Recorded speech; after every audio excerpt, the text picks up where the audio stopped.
पढ़ेंगे पत्र लेखन, है ना। चैप्टर नंबर 13 आपका चल रहा है। तो देखिए, है ना, हम आपको थोड़ा सा पढ़ के सुनाते हैं कि किस प्रकार से पत्र लिखा जाता है। उसके बाद हम पत्र भी लिखवा देंगे आपको।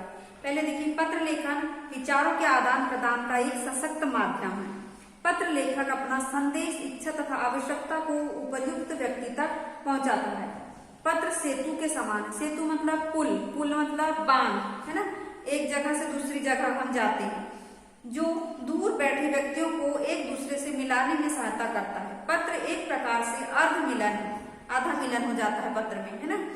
आजकल तो क्या है, मोबाइल है, मोबाइल से भी हम सब कर लेते हैं, फोटो देख लेते हैं एक दूसरे की, है ना। इसके द्वारा हम अपने आत्मीयजन से भेंट कर लेते हैं। हमारा शरीर भले ही कहीं रहता है, पर पत्र के द्वारा मन और प्राण की उपस्थिति का एहसास पत्र पाने वाले को भी हो जाता है। पत्र में मनुष्य की आशा, निराशा, पीड़ा, उल्लास सभी समाये रहते हैं। बचपन में जो पत्र लिखे जाते हैं उनमें भावुकता का अंश अधिक होता है, जबकि प्रौढ़ काल में लिखे गए पत्र महत्वपूर्ण दस्तावेज बन जाते हैं। इसलिए पत्र का संसार एकाकी भी है और सांसारिक भी। पत्र निजी जीवन को दर्शाते हैं और सरकारी कार्यालयों में भी प्रवेश कर जाते हैं। वे लेखकों के प्रिय विषय बन जाते हैं और राजनेता या महापुरुषों के अमर संदेश को व्यक्त करने लगते हैं। अब देखिए, पत्रों की क्या विशेषता होती है ना। कुछ महत्वपूर्ण विशेषता होती है। पत्र पारिवारिक और सामाजिक जीवन के महत्वपूर्ण अंग है। पत्र भेजने वाले की भावना और संदेश को पत्र पाने वाला भली भांति समझ सके, इसके लिए पत्र की कुछ महत्वपूर्ण विशेषताएं हैं। जैसे संक्षिप्तता, क्या होना चाहिए, विशेषताएं में संक्षिप्तता होनी चाहिए। पत्र कैसा होना चाहिए, इसकी पहली विशेषता है संक्षिप्तता, यानी छोटा होना चाहिए, ठीक है ना। पत्र लेखन में अनावश्यक शब्दों से बचना चाहिए। पत्र में जो बातें लिखनी है वह नपे तुले शब्दों में लिखी जानी चाहिए। उसके बाद सेकेंड है इसका सरलता, ठीक है। भाषा कैसी होनी चाहिए, सरल होना चाहिए और बोलचाल की होना चाहिए। बड़े बड़े शब्दों का मुंह छोड़कर छोटे बोधगम्य और दैनिक जीवन में काम आने वाले शब्दों का प्रयोग ही करना उचित है। वाक्य छोटे और सरल होने चाहिए। फिर देखिए क्या है, सहजता, है ना, यानी कि जल्दी से समझ में आने वाली भाषा। बातचीत में हम जैसे सहज और स्वाभाविक भाषा शैली का प्रयोग करते हैं, वैसे ही भाषा शैली का प्रयोग पत्र में भी करना चाहिए। चूंकि सहजता का अर्थ स्वाभाविकता है, अतः पत्र में सर्वत्र स्वाभाविकता बनी रहनी चाहिए। उसके बाद देखिए फोर्थ क्या है, प्रभावशीलता, प्रभावशीलता, है ना। अब इसके अंतर्गत क्या बोला गया है, अच्छे पत्र में प्रभावशीलता उत्पन्न करना भी आवश्यक है। पत्र की भाषा ऐसी हो कि वह पत्र प्राप्तकर्ता को प्रभावित कर सके, यानी जिसको मिला है तो उसको बहुत अच्छा लगे पत्र पढ़ के। शब्दावली इतनी शक्तिशाली हो कि उसके मन में चित्र सा उपस्थित हो जाए, जैसे कि उसने स्वयं उस दृश्य को देखा। अब देखिए पत्रों के प्रकार, ठीक है, कौन कौन से पत्र के प्रकार हैं ये हम पढ़ेंगे, है ना। ये दो प्रकार के होते हैं। सबसे पहले है औपचारिक पत्र, है ना। फर्स्ट क्या है, औपचारिक पत्र, है ना, और दूसरा है अनौपचारिक पत्र, अनौपचारिक पत्र। तो जो औपचारिक है इसमें हम औपचारिकता निभाते हैं, है ना। किसी बाहर के लोगों के आने पर औपचारिकता निभाई जाती है ना, और जो घर के लोग होते हैं उनके साथ औपचारिकता नहीं निभाई जाती, है ना। तो इसके अंतर्गत जैसे कि ये मित्र को, पिताजी को, भाई बहन को ये लिखे जाते हैं। और ये जो है सरकारी पत्र होते हैं, जैसे कि हम विद्यालय में लिखते हैं, ऑफिस में लिखते हैं, है ना, ऑफिस वगैरह में। तो ये औपचारिक, इसमें अपन औपचारिकता निभाते हैं, है ना, फॉर्मेलिटी निभाते हैं। तो ये क्या हुए, ऊपर वाला फॉर्मल और सेकंड वाला इनफॉर्मल, है ना। तो देखिए जिन व्यक्तियों और संस्थाओं के साथ हमारे संबंध अनौपचारिक होते हैं उन्हें लिखे जाने वाले पत्र औपचारिक पत्र कहलाते हैं। इस प्रकार के पत्र कक्षा अध्यापक, प्रधानाचार्य, संपादक, सरकारी व अन्य कार्यालयों के अधिकारी, निजी संस्थान के प्रमुखों तथा व्यापारियों को लिखे जाते हैं। और जो दूसरा है इसको सामाजिक भी बोलते हैं ना, जिन व्यक्तियों के साथ व्यक्तिगत और आत्मीय संबंध होते हैं उन्हें लिखे जाने वाले पत्र अनौपचारिक पत्र कहलाते हैं। ऐसे पत्र किस पे लिखे जाते हैं, अभी बताया हमने, जैसे सगे संबंधियों को, मित्रों को, परिवार के सदस्यों को, इस प्रकार के पत्र लिखे जाते हैं। अब देखिए, इन पत्रों में अपनत्व की भावना होती है, औपचारिकता नहीं होती है ना।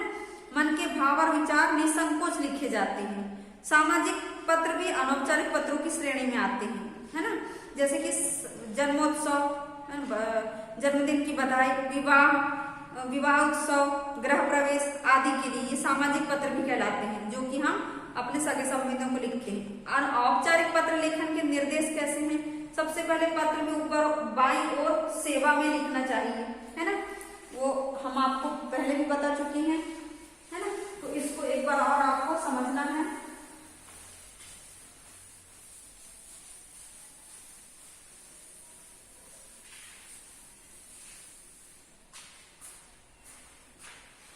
देखिए आप,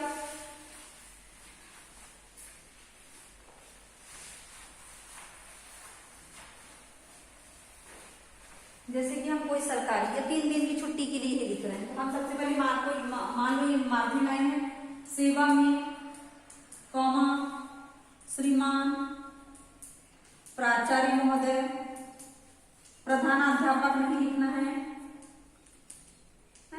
फिर यहाँ पर द रॉयल हेरिटेज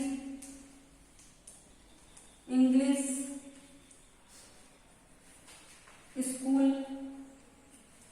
उसके बाद यहाँ पर बालाघाट, ठीक है, ये बालाघाट। उसके बाद महोदय, यहाँ पर कॉमा, निवेदन है कि, ये हमारा पूरा मैटर हो गया। यहाँ पर अपन लिखेंगे धन्यवाद जब खत्म होगा तो, है ना। उसके बाद आपका आज्ञाकारी,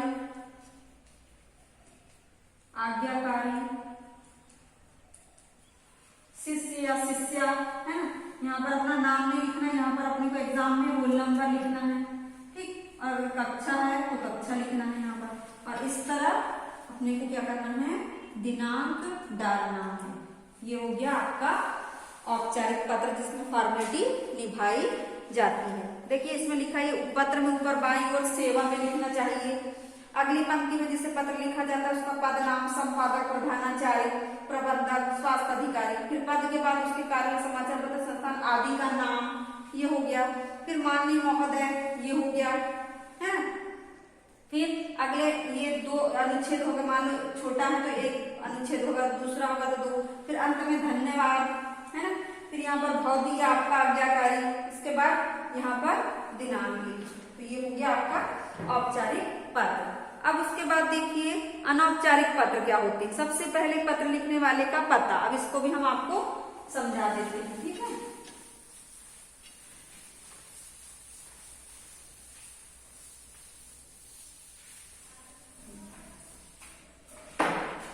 अब यहाँ पर इसको, यहाँ पर सबसे पहले एड्रेस लिखेंगे। हमने लिखे वार्ड नंबर 11, हमने अपना एड्रेस लिख दिए हैं, बैया रोड, है ना। फिर बालाघाट, ठीक। ये हो गया आपका सबसे पहले एड्रेस। तो इस लाइन में आपको कुछ भी नहीं लिखना है, इसको छोड़ देना है। अब यहाँ पर प्रिय, ये फिर अपन लिखते हैं पिताजी को, पूज्य पिताजी, है ना। सादर चरण स्पर्श, यहाँ पूर्ण नाम। फिर ये आपका पत्र मिला, ये जो भी मैटर होगा आपका लिखिए आपने। यहाँ पर धन्यवाद नहीं लिखना है। अब यहाँ पर लिखेंगे आपका प्रिय पुत्र, ठीक। अब यहाँ पर बालाघाट के बाद हम बताना भूल गए थे, यहाँ दिनांक भी रहेगा, तो वो दिनांक वाली लाइन में आपको कुछ भी नहीं लिखना है। आज की दिनांक डाल दी है मान लो अपन ने, ठीक। तो इस प्रकार से ये पत्र लिखना है। ये क्या है, जिसमें औपचारिकता नहीं निभाई जाती। तो देखिए इसमें लिखा भी, सबसे पहले पत्र लिखने वाले का पता, पता के नीचे दिनांक, जिसे पत्र लिखा जाता है उसे संबोधन, पूज्य पिताजी, है ना। फिर सादर चरण स्पर्श, ठीक है। उसके बाद पत्र के अनुच्छेद में लिखने का कारण, 2, 3 जितने भी पैराग्राफ अपन ने लिखे। फिर अंत में जिसे पत्र लिखा जा रहा है उसके साथ संबंध, जैसे कि आपका प्रिय पुत्र, आपका प्रिय भतीजा, तत्पश्चात नाम अगली पंक्ति में, तो यहाँ पर अपन नाम भी लिखते हैं। तो इस प्रकार से आपको आज हमने औपचारिक और अनौपचारिक दोनों पत्र समझा दिए। उसके बाद जब लिखवाएंगे तो आपसे ये बनने लगेगा। तो आज की कक्षा जो है हम आपको यही समाप्त कर रहे हैं। आपको क्या करना है, आज इसे पूरा पढ़ना और ये सब जो लिखा है इसको देखना है ना, कि किस प्रकार से पत्र लिखा जाता है। धन्यवाद बच्चों।